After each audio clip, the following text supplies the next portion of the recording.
Oi, gente. Começando um pouquinho mais cedo para vocês poderem entrar. Hoje nós temos a nossa convidada especial, doutora Rogéria Baiotti. Eu acho que o nome dela é chique, é importado. Estão conseguindo me ouvir?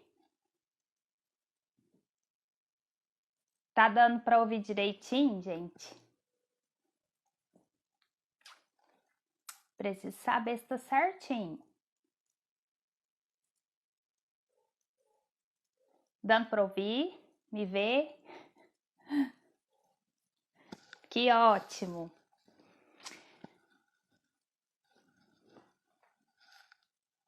Ó, 2 minutinhos.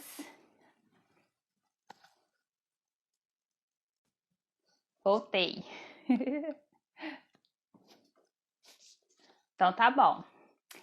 Gente, olha, tô muito feliz com a participação da doutora Rogéria.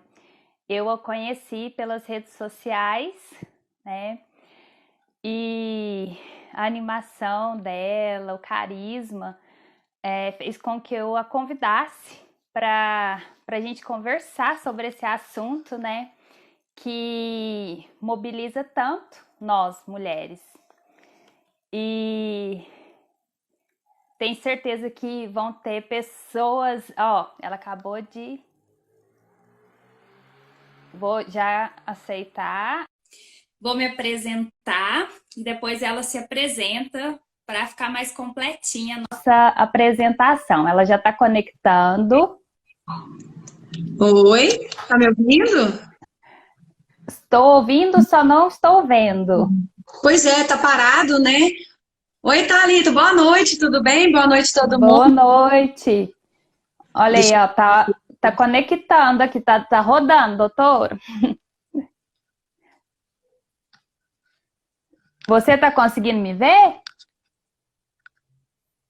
Aê! Deu certo! Deu certo. Doutor, eu comecei falando, né, Sim, que eu te conheci pelas redes sociais e logo pensei em você para falar com a gente sobre esse assunto, por ser profissional, mãe, esposa. Eu acho que faz bastante sentido para a gente escutar, vindo de uma pessoa que tem a vivência de forma completa, né? Vou me apresentar rapidinho para as pessoas que te acompanham e não me conhecem, depois você faz o mesmo, tá bom? ok, tá ótimo.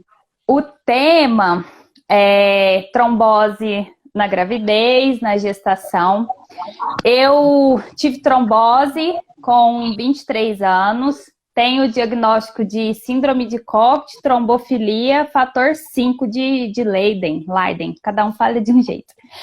E a gente sabe que a própria condição de gestante já facilita, já aumenta a chance para ter trombose. Então, nós mulheres aqui, as seguividas, que eu chamo elas de seguividas, no vídeo trombose, a gente conversa muito a respeito desse sonho da maioria das mulheres.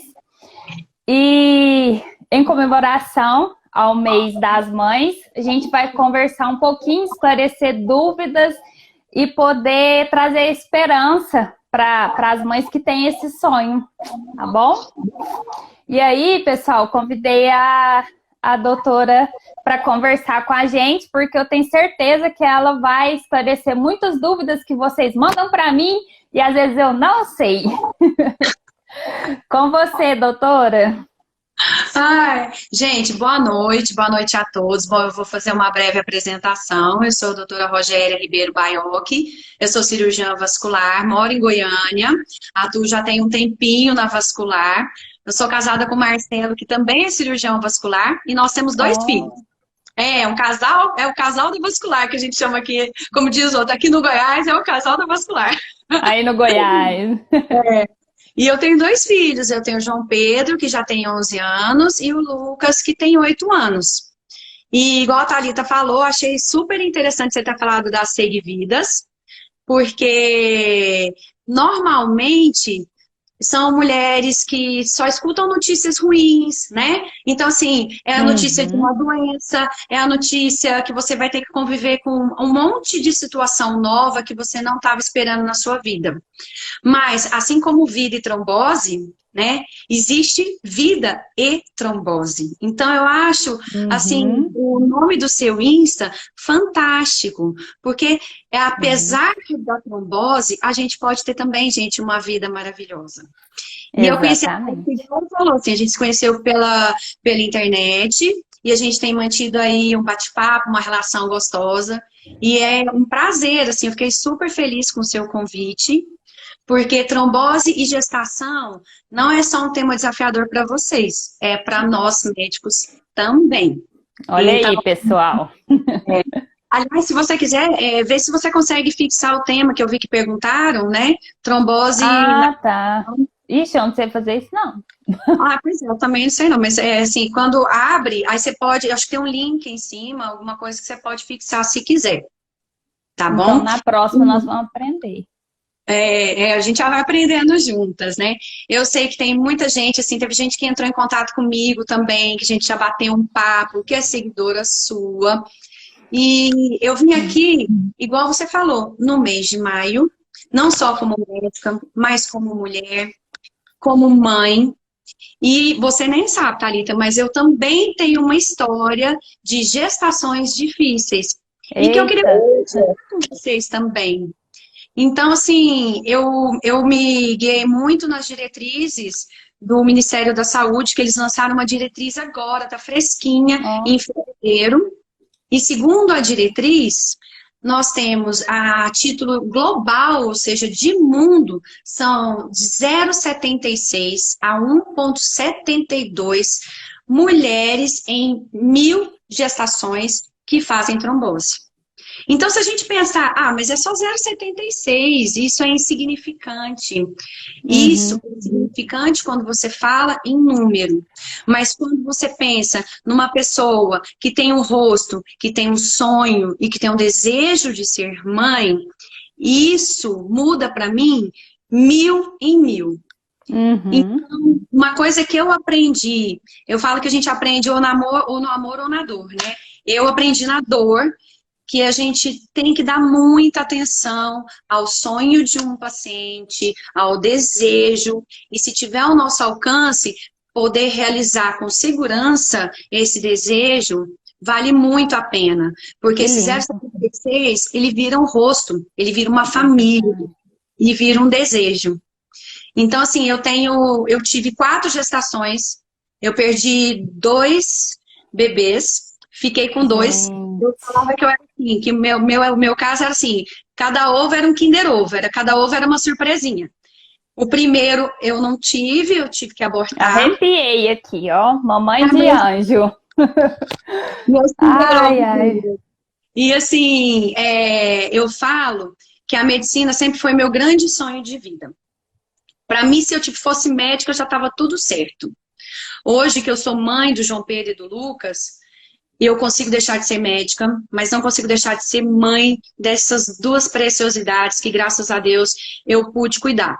E estou cuidando, entendeu?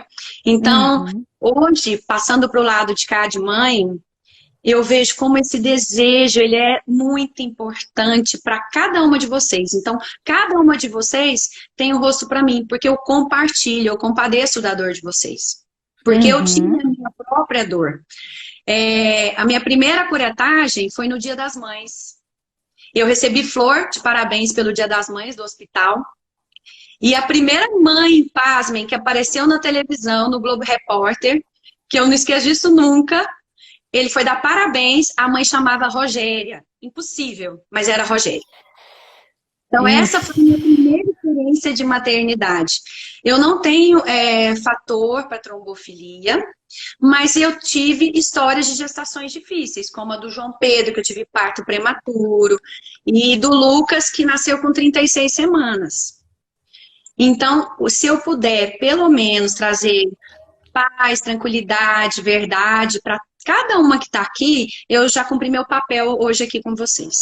Gracinha e alegria, porque a primeira coisa que me chamou a atenção em você foi sua alegria quando a gente começou a conversar. Isso é muito importante. Alegria sempre. Mas eu falo que assim, a primeira vez que eu senti dor mesmo, assim, que eu senti uma sensação de chão abrindo, eu tenho certeza que muitas vão, assim, pensar na mesma coisa.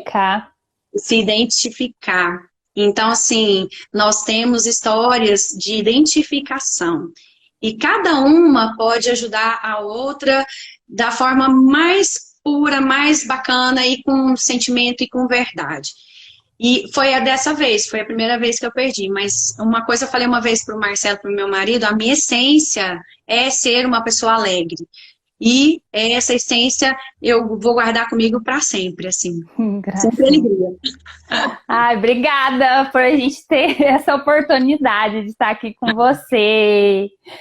Ai, e o pessoal tá comentando aqui, isso é muito, você fala, eu arrepiei, isso mobiliza muito a gente, né? E a medicina, realmente, quando a gente encontra profissionais sensíveis, que capaz de se colocar no outro lugar, faz toda a diferença para nós, né? Toda a diferença. Meninas, vocês estão vendo, né? Vai ser... Aguenta coração. No Instagram, né, Vida e Trombose, eu lancei uma caixinha de pergunta para a gente poder conversar com a doutora. E vou começar fazendo as perguntas, vai ser um bate-papo, tá? E ela vai respondendo, super à vontade. E fiquem tranquilos que se não der tempo de responder tudo, ou se vocês tiverem outras dúvidas, ela é super disponível, vocês já perceberam, eu também, e aí vai dar certo de ter essas respostas, viu, gente? Pode ficar tranquilo, vamos fazer esse momento relax, tá? A primeira pergunta de uma seguivida foi: quais os riscos de trombose na gestação para as mulheres com trombofilia? Tá, vamos lá. Deixa eu só esclarecer uma coisa, porque como não vai ser uma aula e pode ter médicos aqui também, então igual você falou, gente, é um bate-papo, eu não vou dar aula sobre trombose, nem trombose na gestação. O que eu puder, eu tô aqui para ajudar. E a gente vai realmente trocar figurinha aqui e bater esse papo mesmo gostoso, tá bom? Bom, a gestação, ela já tem um processo que é fisiológico da mulher, né, de ter um estado de hipercoagulabilidade. Então, o que é esse estado de hipercoagulabilidade? É o aumento dos fatores de coagulação, a diminuição dos fatores anticoagulantes naturais e a diminuição dos fatores que quebram esses coágulos, que são os fatores fibrinolíticos. Então, isso já é natural. Então, se eu for comparar uma mulher gestante com uma mulher que não está gestante, a chance de uma gestante que não tem nenhuma comorbidade, ou seja, não tem trombofilia, não tem histórico de trombose, essa mulher, ela já tem de 4 a 5 vezes mais chance de fazer um evento tromboembólico do que uma mulher que não está grávida. Por conta dessa fisiologia, que é uma proteção do nosso organismo, para a gente não ter sangramento, parto prematuro, né? Para não ter grandes hemorragias durante um parto normal. Então, é um controle fisiológico que a gente tem. Agora, se eu for comparar uma mulher que tem trombofilia, principalmente as que têm trombofilia hereditária, na gestação, com as outras, a chance é de 91%. Aumenta muito. Aumenta um pouquinho, né? Então, as chances são essas, tá? Mas o que eu falo para vocês? Esses são números, gente. Não é pra gente assistir números. O que você tem que fazer? Se você tem uma trombofilia, se você faz tratamento e quer engravidar, você tem que procurar fazer um planejamento. A gente faz planejamento para tudo. Exatamente. Por que você não vai fazer planejamento para sua gestação, né? Então, fala assim, primeiro você tem que decidir na sua cabeça. Bom, eu tenho trombofilia, mas meu sonho de ser mãe é maior que o meu medo de ter um outro evento. Decidiu isso na sua cabeça, você tem que decidir isso com um parceiro, porque a gente não faz nada sozinho. E na hora da dificuldade, um parceiro que está ali presente, que quer o mesmo que você, que tem os mesmos ideais, vocês passam por isso juntos. Então faz toda a diferença você ter um parceiro também comprometido com o seu sonho, que seja o sonho dele também. Exatamente. Entendeu? E procurar uma equipe multidisciplinar para te ajudar a isso. A equipe multidisciplinar não quer dizer só um ginecologista, um vascular e um hematologista. Tem que ser um ginecologista que está ambientado, confortável, com gestações de risco e de alto risco. Porque não adianta nada você procurar um profissional que não está, que não atende esse tipo de paciente. E isso eu falo porque o que acontece? Eu sou cirurgiã vascular. Eu achei que eu tinha escolhido a profissão. Ok, eu escolhi cirurgia vascular. Mas quem me escolheu para fazer determinada coisa na vascular são os pacientes. E aquilo que você faz todo dia se torna mais fácil de você ajudar as pessoas. Você entendeu? Então, por exemplo, se entrar um paciente no consultório que quer fazer, vamos supor, uma endoprótese, eu passo para o meu marido ou para um outro colega, eles têm uma equipe, porque eu não faço endoprótese. Então, eu não vou tratar esse paciente, porque não é do meu dia a dia. Então, vá na sua cidade, procure um cirurgião, um ginecologista, um obstetra, que esteja capacitado para cuidar de você. E não uma pessoa que não tem a habilidade de fazer isso, porque não é do dia a dia do consultório dele, não é porque ele não quer, e que vai falar para você assim, não, olha, é melhor você nem tentar, porque a chance de você morrer é grande. Entendeu? Que é o que a gente mais escuta, na verdade. Exatamente. A experiência conta bastante, a sensibilidade, tudo isso que você falou realmente faz muita diferença. Seguindo as perguntas, gente, que tem total relação, né, com isso que a doutora acabou de explicar.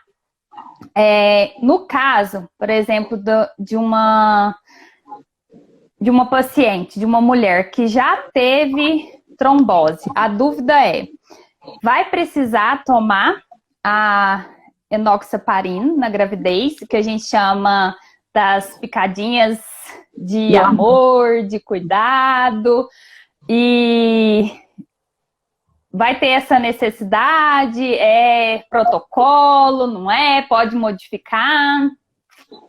Então, com relação ao uso do Clexane, vamos lá. A gente tem que tratar a paciente que tem trombose ou que tem trombofilia, como cada caso é um caso. Então, vamos uma paciente que fez um episódio de trombose há muitos anos atrás, ou porque ela fez uma grande cirurgia, ou porque ela fez uma cirurgia de tempo menor, o tempo conta muito numa cirurgia, né? Ou ela sofreu um trauma e foi imobilizada. Essas pacientes são enquadradas no rol de trombofilia adquirida. Então, ela fez um evento só. Essa paciente que fez um evento só, durante a gestação, ela não vai usar o Clexane. Protocolo e diretriz da sociedade, não, do Ministério da Saúde, fazer pós-parto durante 6 semanas. Mas não é o que eu vejo, e é uma diretriz nova. Então, pode ser que de agora para frente mude alguma coisa nos protocolos. Porque normalmente para essas pacientes, eu não faria nada para elas. Você entendeu? Agora, uma paciente que é fator 5 de Leiden homozigoto, que é um fator de alto risco, já fez episódios de trombose, fez TEP, é uma paciente que já usa medicação. Essa paciente, sim, ela tem que fazer profilaxia e ela tem que usar o Clexane durante a gestação e vai usar também nas 6 semanas pós-parto, que é onde o nosso risco aumenta muito, né, de trombose, de novo evento. Resumindo, gente, é o que eu brinco com vocês. Uma coisa é uma coisa, outra coisa é outra coisa. Cada situação vai ser analisada. A gente pode trocar experiência, né, doutor? Porque aqui acontece muito. Mas e o seu caso? Como que foi? A gente pode trocar as experiências, mas quando vai definir um tratamento ou uma conduta, cada pessoa, né, vai seguir aquilo que a equipe decidir. Porque muitos meninos, mulheres ficam ansiosas porque acham que determinada pessoa seguiu uma diretriz, ela vai seguir também. Então é muito bom você falar isso, que cada caso vai ser analisado diferente, tá? Muito Para bom. você ver, por exemplo, a Sociedade de Hematologia, ela tem as diretrizes dela, já a vascular tem a dela. Muda pouca coisa, mas tem alteração. E a gineco-obstetrícia também tem a deles. Por isso que eu quis pegar uma diretriz que é nacional. Porque daí a gente pode ter um subsídio bacana, até para poder conversar com o médico que for te assistir. Porque as decisões de medicações, de parto, tem que ser algo que é seu e com seu médico. Por isso que a relação médico-paciente é extremamente importante nesses casos. Isso, muito bom. Então, já responde a nossa próxima pergunta, que ela falou, existe a possibilidade de não tomar o Clexane? Já está respondido, né? Porque... Pode falar. Mas eu acho que assim, existe a possibilidade de não tomar Clexane só comparado ao Clexane ou comparado com outras medicações? Então, eu acho que muita angústia existe com relação ao Clexane, por causa das agulhadas e também por causa do alto custo. Então, que a gente sabe que tem o processo, eu acredito que é voltado ao Clexane por esses fatores. Entendi.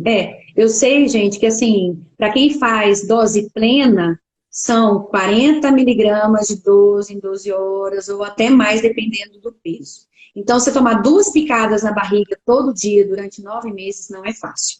Tomar uma picada na barriga durante 9 meses realmente não é fácil. A varfarina, que é o Marevan, não é muito usado em gestante. Por quê? A gente tem uma segurança bem menor com o Marevan. Quando você usa no primeiro trimestre, você não pode usar no primeiro trimestre, porque ele causa um defeito no tubo neural do bebê. E quando chega no terceiro trimestre, tem que ser suspenso, tem que suspender a medicação.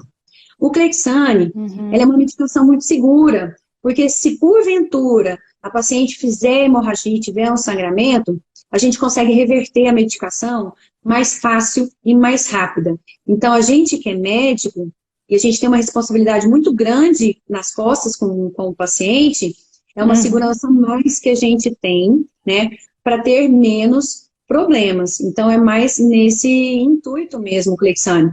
E é uma medicação de alto custo mesmo, é complicado. A gente tem no mercado o Liquemini, que é bem barato, né? Mas é difícil de usar, porque vem uma ampola, aí você tem que colocar a dose, é o que usa no SUS. Você tem que ter a dose certinha, são 3 picadas por dia. Então, é algo assim que é muito difícil para uma mulher fazer, né? Então, e no assim, caso do Xarelto, Eliquis, Pradax, você tem alguma coisa que fala a respeito deles? Eu adoro Xarelto, mas não tem trabalho em gestante ainda para Xarelto, para o Eliquis, não tem. É uma medicação que eu uso muito no consultório. A maior parte dos hematos, para quem tem trombose e não está gestante, gosta muito de usar o Clexane e depois fazendo a troca pelo Marevan, né? Nós, vasculares, a gente gosta, conduta, né? Não quer dizer que uma é melhor que a outra, mas a gente gosta de deixar o paciente mais livre da gente, mais à vontade, como vida que segue. E nesses casos, o Xarelto veio aí para inovar e para melhorar não só a vida da pessoa que está com trombose, como a nossa de médico também, né? Muito bom. E ainda falando sobre o Clexane, a pergunta é como é avaliado o uso, né, do Clexane? Seria por peso, tipo de trombofilia, história clínica? Como seria definido esse uso, a dosagem, né? Normalmente a dosagem é feita pelo peso apenas. Então, o que muda é o tipo de trombofilia que essa pessoa tem, se é uma trombofilia hereditária, SAF, ou uma trombofilia adquirida. Daí você vai ver se você vai fazer dose plena para esse paciente, porque ele teve um evento agudo, ou se você vai fazer dose de profilaxia, ou se você só vai tratar nas 6 semanas que seguem ao parto. Normalmente, faz-se 40 miligramas, uma vez ao dia. O Clexane, né? Vamos falar de Clexane aqui, que é o que mais a diretriz fala do Ministério da Saúde. Agora, por exemplo, uma pessoa que tem menos de 50 quilos, ela vai usar 20 miligramas dia. Se ela tem aí de 50 a 90 quilos, ela vai usar 40 miligramas dia. Se ela tem de 90 a 130, vai usar 60. De 130 a 70 quilos, ela vai usar 80. Acima de 170 quilos, que já é obesidade mórbida, ela tem que usar 0,6 miligramas por quilograma dia. E se houver necessidade, você pode usar uma dose intermediária de 40 miligramas de 12 em 12 horas. Então, a dosagem, ela é feita pelo peso. O que muda depois é o tipo de trombofilia que você está tratando. Aí, viu, meninas? Então, também é bastante variável. Não é porque a colega usou determinada dosagem que vai usar também, viu? Isso é muito importante falar, porque todo mundo se baseia no vizinho. E você é única, é uma pessoa única. A gente tem os guias, que são os nossos guias, mas nem sempre o que serve para a vizinha serve para você. Então, tem que tomar cuidado e não temer ou ficar assustado. Tem que buscar a orientação correta. Planejamento. Isso. A outra pergunta que é sobre a gestante que tem trombofilia. O filho necessariamente terá também? Outra pergunta que surgiu. Tá, então vamos lá. Eu vou dar um exemplo, então, de uma trombofilia, de fator 5 de Leiden homozigoto, que é uma trombofilia hereditária de alto risco. Ele tem, pelo menos, só da mãe ser 25% de chance de ter. Olha. Daí, o que eu sugiro? Sugiro que faça a investigação do pai. E também dos parentes de primeiro grau do pai. Entendeu? Agora, um alento para essa mãe que tem trombofilia. A trombofilia em gestante, em criança, ela é muito difícil de acontecer. Você entendeu? Então, assim, criança normalmente faz trombose por catéter, porque está internado, né? Então, uso de catéter, infecção, cardiopatia congênita, alguma doença com malignidade. Essas são é o mais recorrente em criança. Se você for procurar trabalho de trombose em criança, é muito difícil você achar. Mesmo porque alguns marcadores de trombose, por exemplo, como a antitrombina 3, ela só vai chegar ao nível dela fisiológico quando essa criança atingir a adolescência. E o mais importante, não pense que a doença é um obstáculo para a sua gestação. Pensa que você tem um fator a seu favor. Você já sabe que você é trombofílica. Exatamente. E você já sabe que seu filho pode ter. Então, na hora certa, você faz a investigação dessa criança, porque daí vai ser mais fácil. A gente não descobre no susto, numa trombose, ou numa cirurgia, ou num acidente. Então, use a trombose, a trombofilia a seu favor. Você já sabe, você não está de olho vendado. Quantas pessoas vivem aí pelo mundo, nascem e morrem com trombofilia e nem sabe que tem. Você já tem esse fator. Então, assim, eu acho que tudo a gente tem que olhar do ponto positivo. Então, olhe para a trombofilia com esse lado um pouco mais otimista, você já está na frente de muita gente. Então, o seu filho já tem essa sorte de você estar na frente, entendeu? Isso é maravilhoso, doutora, que você falou. Por quê? Eu falo que a informação faz toda a diferença pra gente, né? Se eu, antes, né, do episódio, se eu tivesse conhecimento que eu tenho hoje, quantas coisas seriam diferentes? E por isso o intuito de fazer isso e divulgar e falar sobre o assunto. e que realmente nos diferencia. Quando a gente sabe, a gente pode cuidar melhor, a gente pode lidar melhor com a situação e pode prevenir e viver de uma forma bem melhor, como se a gente tivesse às cegas, sem ter noção do que o nosso corpo está fazendo, está acontecendo e não conseguir prevenir. Isso realmente é muito importante. Olha, outra sobre uma seguidora que teve uma perda gestacional. Ela fez o procedimento de curetagem e não conseguiu engravidar novamente. Ela detalhou que essa curetagem foi no ano passado, 2019. E ela ficou com dúvida, saber se esse processo de não engravidar teria alguma relação com a curetagem, que às vezes é um procedimento muito doloroso, né, para as mulheres. Doloroso no sentido amplo, né? Doloroso em tudo, é mesmo, sabe? Você se sente completamente invadida quando você faz uma curetagem. Né? E eu acredito que não, mas para a gente saber disso, ela tem que fazer exame. Não acho que foi a curetagem que está atrapalhando a gestação, ela engravidar, não. Mesmo porque tem exames de imagem e de contraste que são feitos pela ginecologia, que a gente pode descobrir se a camada do útero está ok para receber uma outra gestação ou não. Mas eu falo uma coisa como mulher. A gente tem muitos pontos positivos, mas a gente tem uma coisa que é danada. Mulher, quando coloca algo na cabeça, ela quer para ontem. Então, você quer ficar grávida, não é hoje, é ontem. E aí, essa ansiedade que a gente começa a gerar e começa a se cobrar, eu acredito que ela atrapalhe muito mais. Entendeu? Eu tenho certeza. Eu tenho então, certeza. Assim, e uma coisa que eu aprendi também foi isso, assim, tudo na minha vida sempre dependia de mim. Igual depende de vocês. A gestação, gente, não é na hora que a gente quer. Não é do jeito que a gente quer. Não é como você se preparou para aquilo. Você entendeu? Então, isso ensina muito a gente que é mulher a aceitar o que vem pra gente. A aceitação para nós mulheres, ela é mais difícil. Então, assim, isso me ensinou muito a aceitar o que estava vindo para mim. Porque na minha cabeça, a gestação era cor de rosa. Eu ia engravidar. Eu ia engravidar, entendeu? A minha primeira gestação foi fácil.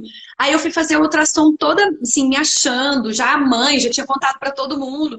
Chego lá, na hora que eu vejo, eu faço ultrassom. Então, na hora que eu vi, eu falei assim, meu Deus, você entendeu? Então, assim, não é do jeito que a gente quer, não é do jeito que a gente sonhou.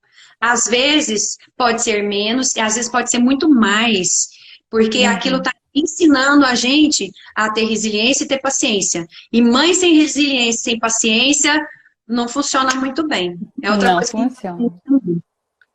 E bom que você falou sobre a ansiedade, né? Puxando a sardinha pro meu lado como psicóloga. Quando você falou de equipe multidisciplinar, eu destaco a importância de a gente cuidar da nossa saúde mental, porque existem muitas coisas que não vão aparecer em exames ou ter qualquer, assim, qualquer coisa palpável para justificar uma não gravidez ou um aborto, que quando a gente cuida da nossa saúde mental, do nosso psicológico, a gente vai conseguir entender o tempo de cada coisa e a forma de lidar para viver cada momento como único e como importante para o nosso desenvolvimento. Aqui, como mãe, como ser humano. Então, eu acho muito legal falar disso, porque eu ainda não sou mãe, mas como eu tive um processo de trombose, o que mais me ajudou a aceitar e a lidar, a fazer a famosa limonada, foi eu saber das minhas potencialidades e capacidades que às vezes a gente não enxerga quando a gente só foca no problema. Então, a danada da mulher tem essa ansiedade e a gente precisa cuidar, viu? Se a gente não dá conta sozinho, tem que pedir ajuda com um profissional para dar a mão para a gente atravessar esse momento, tá bom? Eu acho importante o que você falou, só para complementar, é uma terceira pessoa que está entrando na sua vida, o psicólogo, o psiquiatra. Então, é uma pessoa que ela é imparcial. E para ela, você pode se desnudar, se abrir, porque às vezes você fala tanto daquele assunto em casa que às vezes o seu companheiro não quer mais ouvir aquilo, porque a cabeça dele funciona de uma forma diferente. Por isso que nós somos diferentes. E é uma pessoa que está lá para te ouvir, quantas vezes você precisar, e ela tem a ferramenta para te ajudar a passar por esse período. Então, assim, eu acho que, assim, cada macaco no seu galho mesmo. Então, assim, a ferramenta que o psicólogo, que a terapia tem, nos ajuda muito nesse processo de, aceitação do problema, e 2, ver que existe vida além da trombose e que a gente pode ser feliz apesar de ter trombofilia ou de ter tido trombose. Exatamente. Obrigada, doutora. Olha, a outra pergunta, eu não sei, são 2 tipos de trombofilia, mas eu não sei ler esse. É MTHFR. Tá. A1298 e PAI1, 4G e 5G são trombofilias mais brandas? Sim, na verdade elas são, e agora o MTHFR saiu do rol das trombofilias. Então, de acordo com o Ministério da Saúde, esse não é mais considerado como trombofilia. Mas tratando como se via antes, falando como se via antes, quando a gente tem um fator de heterozigose, por exemplo, igual ela tem o 1298, se ele for heterozigoto, ele é irrelevante para a vida dessa pessoa. Ele faz uma diferença, porque é um fator de coagulabilidade quando a pessoa quer engravidar, quando ela é gestante. Mas é bem pequeno, então realmente é uma trombofilia mais branda, tanto é que saiu agora do rol das trombofilias. Associada ao pai, a gente já tem esse fator, o pai, que é o fator de plasminogênio. Quando é 4G e 5G, é um regulador. O pai, na verdade, ele funciona como um regulador do sistema de coagulação. Eu acho isso muito perfeito no corpo, fico muito empolgada. Então, quando a gente tem um 4G muito elevado, porque precisa por algum motivo, eu vou ter mais fator de coagulação. Então, o sangue vai ficar, como as pessoas falam, mais grosso. Quando eu tenho um aumento do 5G, é porque eu preciso que o sangue fique um pouco mais ralo, vamos usar esse termo aqui, que é um termo de rua mesmo, né? Então, pai 4G, 5G, não faz muita diferença. Agora, se eu tenho pai 4G, 4G, associado a um outro fator de trombofilia, aí eu tenho o fator de homozigose para o pai, e aí aumenta mais essa questão da coagulabilidade. Então, para aquela mulher que quer engravidar e é 4G, 4G, aí já é um fator que a gente tem que prestar mais atenção. Mas mesmo assim, ainda é uma trombofilia fraca.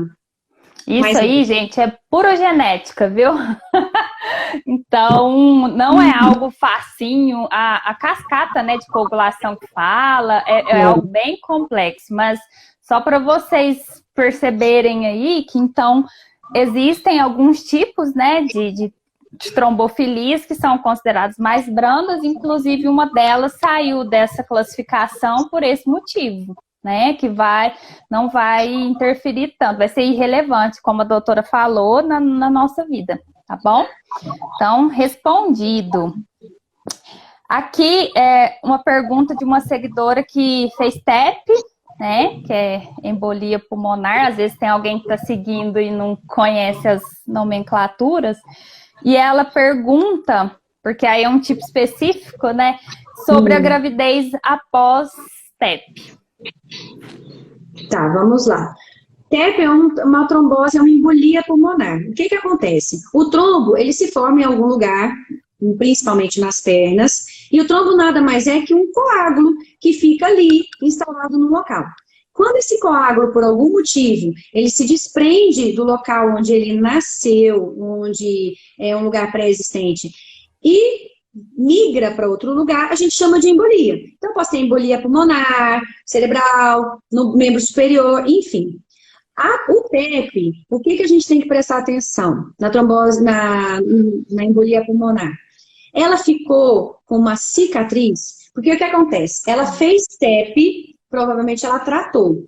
O TEP, ele pode ser leve, moderado e grave. Ele pode causar repercussão não só para o pulmão, mas também para o coração.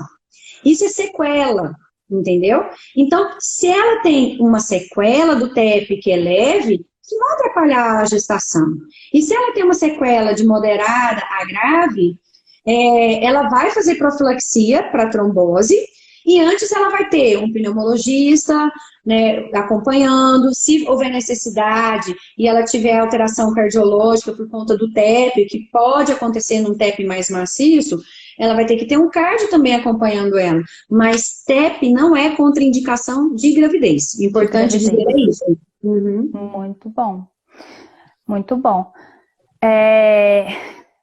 A próxima pergunta é muito legal, porque é um dilema que, independente de ter trombofilia e trombose, muitas mulheres passam por esse dilema, que é a questão do parto natural e cesárea. Então, a pergunta da seguidora é se, no caso, né, das pessoas que tiveram trombose ou que têm uma trombofilia, como seria essa escolha do parto normal ou cesárea? Normal não, né? Natural. Natural. Não sei se eu vou te decepcionar aí, seguidora, mas essa é uma escolha que deve ser feita entre você e o seu obstetra. Isso tudo vai depender de como foi a sua gestação, de como a gestação se comportou ao longo desse período, entendeu? A cesárea, ela é mais confortável, no caso, não só para o médico, porque a cesárea, a gente tem tudo na mão. A cesárea, ela pode ser agendada, eu posso parar o Clexane, se for uma profilaxia, uma profilaxia leve que você está fazendo para esse paciente, não é uma profilaxia plena, desculpa, eu posso parar essa medicação, o Clexane 12 horas antes e voltar 8 horas depois do parto. Então, o profissional, ele tem uma segurança maior, não quer dizer que seja o melhor método, porque o parto normal, comparado até a cesariana é um fator de risco para você ter um evento tromboembólico também, entendeu? Então, nesse caso, o que eu sugiro? Ver o que o médico está mais confortável em fazer, porque você está se colocando na mão dele. Então, se ele é um médico que que acompanha gestantes de alto risco, e que ele sempre preconiza o parto normal, e ele está confortável com o parto normal, é óbvio que ele vai te conduzir para o parto normal. Você entendeu? Agora, se ele trabalha com gestação de alto risco, e ele tem um conforto maior com a cesariana, isso também é importante, porque ele tem que estar confortável, porque a sua vida está na mão dessa pessoa. Exatamente. Então, é algo que deve ser discutido muito mais com o seu obstetra e esse acompanhamento que ele faz ao longo da gestação, do que a gente colocar assim, cesárea é melhor e parto normal é melhor. Essa discussão, aliás, é uma discussão que eu acho ela assim, um pouco infundável, porque a gestante que não tem trombofilia é a mesma coisa. Então, temos pacientes, né? Não, parto normal é melhor, parto cesariana é melhor, você entendeu? Eu, por exemplo, como cirurgiã, eu vou confessar para vocês que eu esperava ter uma cesariana. Eu, assim, quando eu engravidei, eu falei assim, vai ser cesariana, né? Eu não pensava no parto normal. A minha gineco, ela me ofereceu o parto normal. E aí ela conseguiu falar assim, olha, vamos tentar o normal, se não der certo na hora, ok, mas pelo menos você vai estar preparada para isso. Então, assim, você já tem tanta coisa para se preocupar, para que vai preocupar com isso? Por exemplo, ela me trabalhou para um parto normal, né, natural, e o meu parto foi cesárea. Eu entrei em trabalho de parto do João Pedro prematuro, com 5 meses de gestação. E ela falou assim, certeza, esse menino tá mais para fora do que para dentro, vai ser parto natural. E não foi. Depois ele não quis sair mais da barriga, ficou lá dentro, a gente esperando, ela deslocou a placenta. E nada do João Pedro nascer, e foi cesariana. Então, na verdade, a escolha não foi minha nem dela. Exatamente. Então, preocupa com outras coisas. Deixa pra você preocupar se vai ser parto natural ou cesariana na hora que esse momento chegar. Porque às vezes você se prepara para um parto com doula, um parto de cócoras, e na verdade isso não acontece. E às vezes a sua cabeça é com a cesárea, e na hora chega, o menino pluf, pula e exatamente. Uhum. Muitas coisas a gente não tem controle, inclusive isso, né? Uhum. A outra pergunta é bastante interessante, tem muito a ver com a parte vascular, que é a respeito da síndrome de Cocket. As mulheres, o receio, né? Como engravidar tendo essa síndrome, quais os riscos, porque isso aí tem várias questões, né? Vamos pensar que a pessoa já sabe, às vezes já sabe até tem stent, alguma coisa assim. E esse é um temor, né? Então, foi a pergunta da seguidora sobre os riscos e se é possível levar, ela pôs até assim, né? É possível levar a gravidez até o final com a síndrome de Cocket? Com certeza, é possível levar a gestação até o final. É planejamento. Então, vamos lá. A paciente já sabe que ela tem Cocket, porque, porventura, ela teve algum sintoma. Essa paciente, ela tem uma sintomatologia, para quem não sabe, o Cocket é um problema anatômico, no qual, né, vamos falar aqui, a veia ilíaca esquerda, ela fica ali apertadinha, comprimida pela artéria ilíaca direita. Então, é como se uma tivesse em cima da outra apertando.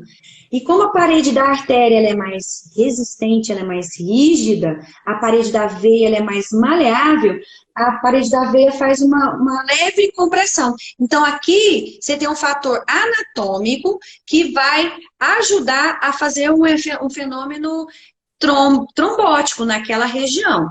E aí, quando cresce muito a barriga, que a gente passa por esse problema, isso pode te causar na gestação um problema que ela pode até fechar ou fazer um novo evento. Então, para paciente que tem o stent, ele mantém essa veia com um calibre mais ideal. Então, ali o problema é menor. Mas para aquela paciente que não teve necessidade do stent e que tem essa leve compressão, o que a gente tem que fazer? Diminuir um pouco essa hipercoagulabilidade.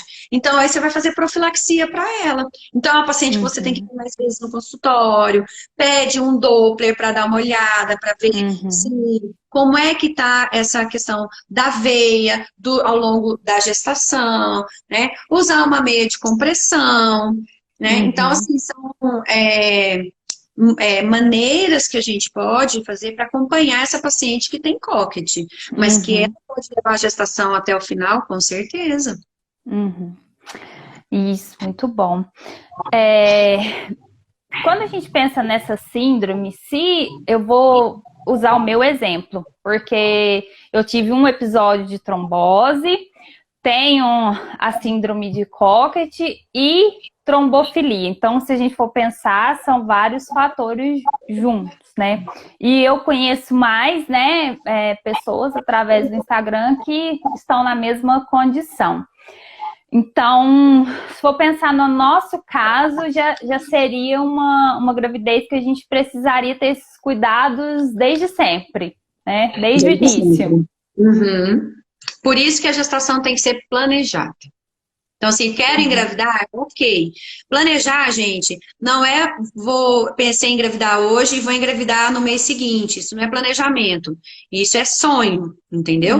Mas para todo sonho ser realizado, você tem que ter um planejamento, né? Agora, você vai fazer profilaxia para essa paciente ou você vai tratar essa paciente com tratamento pleno?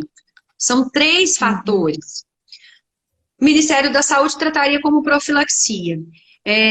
Eu já teria um pouco mais de receio, me deixaria mais confortável deixar você com dose plena. São 40 miligramas de Clexane de 12 em 12 horas. Porque o que acontece? Depois que o paciente teve 1, 2, 3 abortos, você tratar desse paciente é muito mais difícil, porque ela tá muito fragilizada, ela já passou por muita coisa difícil, e às vezes ela até desiste de ser mãe por causa disso.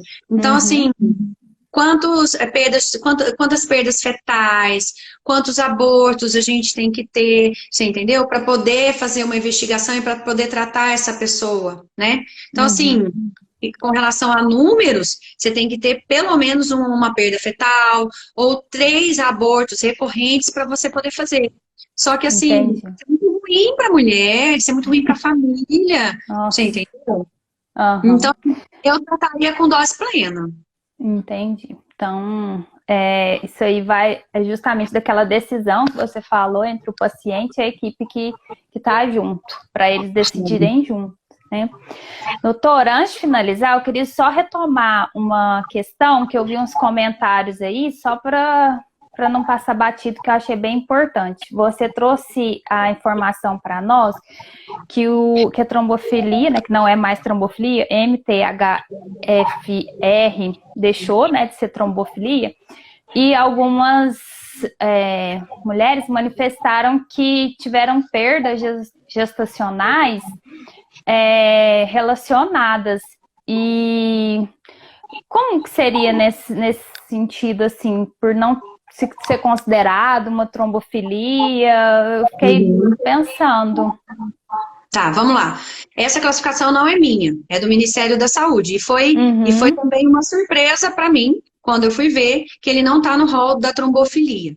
Mas se eu tenho um fator MTHFR com os genes, que são 2, tanto o 1298, a 1298C, quanto o 667T, né, fatores para homozigose, aí quando essa pessoa engravida, ele é um fator de risco baixo, mas ele é um fator de risco.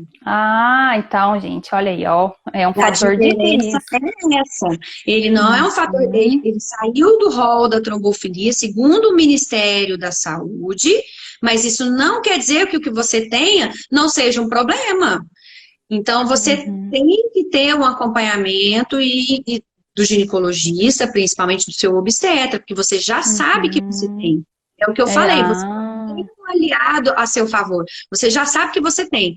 O importante é você saber se você é MTHFR heterozigota ou homozigota. Porque se for homozigota, esse fator de risco, apesar de baixo, ele é maior do que o heterozigoto. E, portanto, isso não quer dizer que deva ser desconsiderado. Entendeu? Porque, por exemplo, você tem um fator e já teve a perda. E foi constatado que foi porque teve o MTHFR com fator de homozigose, então aí vale a pena a gente tratar e investigar. Só para vocês terem uma ideia, pelo Ministério da Saúde, trombofilias de baixo risco, no qual se enquadra fator 5 de Leiden para heterozigoto, né, eles não fazem profilaxia, não é preconizado pelo Ministério da Saúde mais fazer profilaxia durante a gestação. Só no parto, na hora que nasce, 6 semanas após o parto. Ô, louco! Exatamente, mas você vai arriscar? E o médico que está cuidando de você, será que ele vai arriscar? Tem, por exemplo, hematologistas que vão seguir o protocolo. E se você tiver uma perda gestacional, ele está respaldado pelo protocolo do Ministério da Saúde, isso é respaldo. E ele vai seguir aquilo, porque ele está seguro pela lei. Amparado, exatamente. Exatamente, essa palavra que eu estava procurando. Ele está amparado pela lei. Você entendeu? Mas você tá com a paciente na sua frente, ela já teve um aborto, você vai falar para ela assim, vamos correr o risco de você ter outro? É bom senso, gente. Então, medicina tem um quê de tudo. Tem um quê de estudo, um quê de guideline, de protocolo, mas a gente também tem que ter um quê de bom senso. E a gente, com o passar dos anos, em toda profissão é assim, você vai tendo um feeling. Às vezes vai ter uma paciente que você vai falar assim, vamos que vai dar certo. Você entendeu? E aí você confia no seu médico. Confia, gente. Porque uma coisa é assim, então tá, meu médico falou isso, mas você procura um monte de coisa só para te confundir e para te deixar louca. Então, se você tem uma relação boa com o seu médico, com o seu obstetra, confia nele. Ele vai, com certeza, tentar fazer o melhor para você. Então, não fiquem bravas comigo. Protocolo do Ministério da Saúde, mas baixo risco não quer dizer risco nenhum, porque até uma gestante que não tem trombofilia, ela pode fazer um evento tromboembólico, ela pode fazer um AVC, ela pode fazer uma pré-eclâmpsia e vir a morrer, você entendeu? Isso é Não, consenso.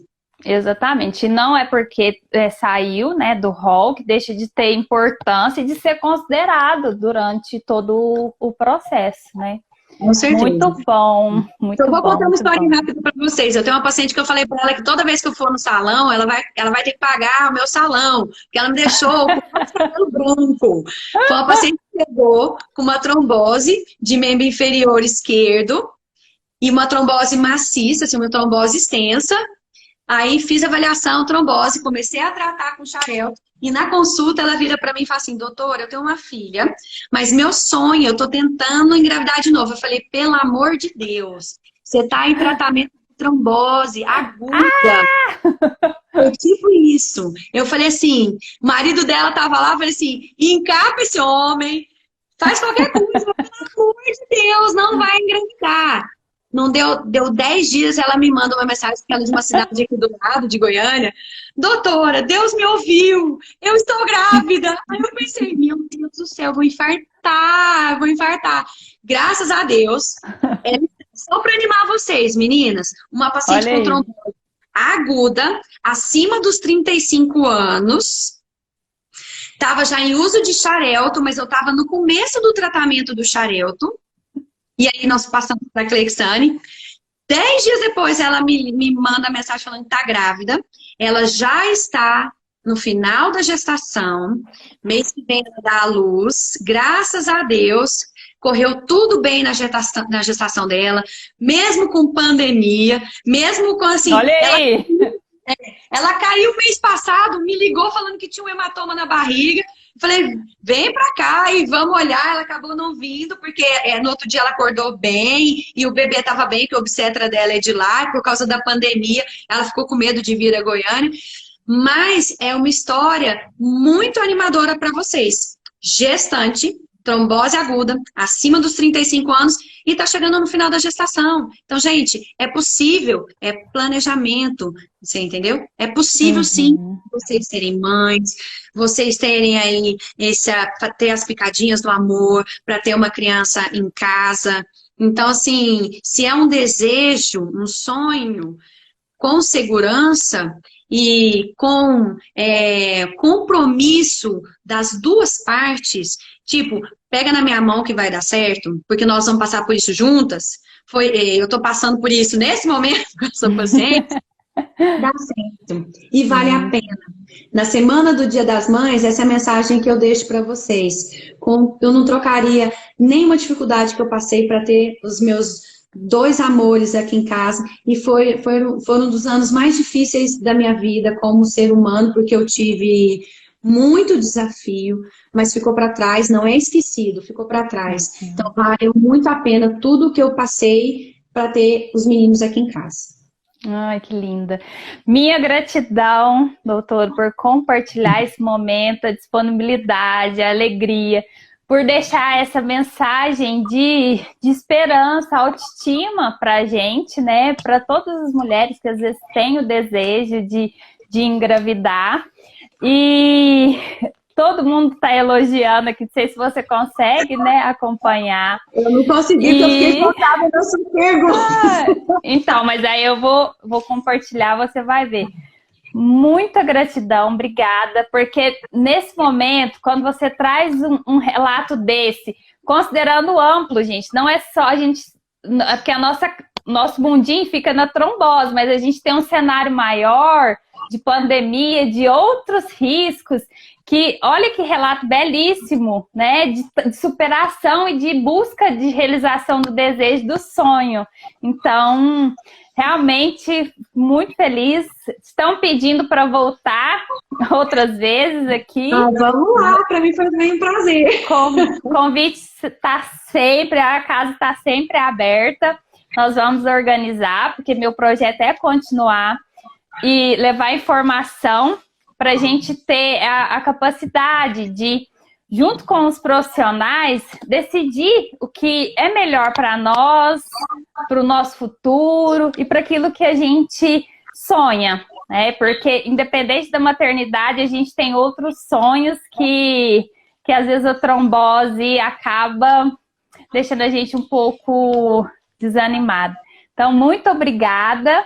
E para finalizar com alto astral, deixa um beijo aí para as meninas, de mãe para mãe e futuras mamães.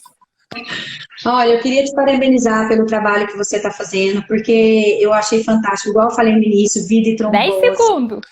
Existe vida, existe vida, existe vida, existe vida, existe vida, existe vida, existe